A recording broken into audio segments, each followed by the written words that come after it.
এক সময় ছিল তার অনেক মন খারাপ, আবার এর কিছুক্ষণ পর এত হাসি। এরপর ম্যাচটা কোন দিকে ঘুরে গেলে কিছুই বুঝতে পারছে না, কিন্তু শেষ পর্যন্ত বুকে প্রাণ ফেলে ফেলেন দলটির মার্কিন কাবিয়া মারান। শেষ হাসি উঠল তার মুখেই। সানরাইজার্স হায়দ্রাবাদ আজকেও এসেছিল 200-র উপরে একটি বড় টার্গেট দিতে রাজস্থানকে, কিন্তু তারা শুরুতেই এভাবে ব্যাটিং করে যাচ্ছিল। পাওয়ার প্লের মধ্যে তাদের তিনটা উইকেট পড়ে গেলে তাতে তাদের কিছু যায় আসেনি। এক প্রান্তে ম্যাচটি আগলে রেখে রান তুলেই যাচ্ছেন ট্রাভিস হেড, কিন্তু তিনি দলীয় 99-এর মাথায় রানে আউট হয়ে যান। এরপর দলের কথা বিবেচনা করেন বাকি ব্যাটসম্যানরা পরবর্তীতে।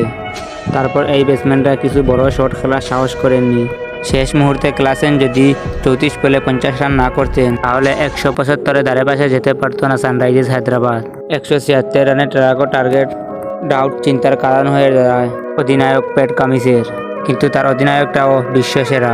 বিশ্বকাপ জয়ী এই ক্যাপ্টেনের ক্যাপ্টেন্সিতে লড়াইটা বেশ ভালোভাবেই চালায় ক্যাপ্টেন নিজে এবং তাদের বোলাররা।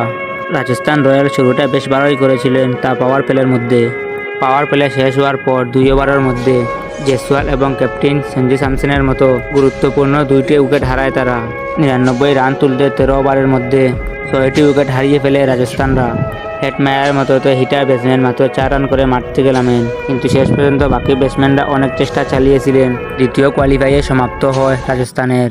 এবারের IPL ফাইনালে যেতে পারেনি।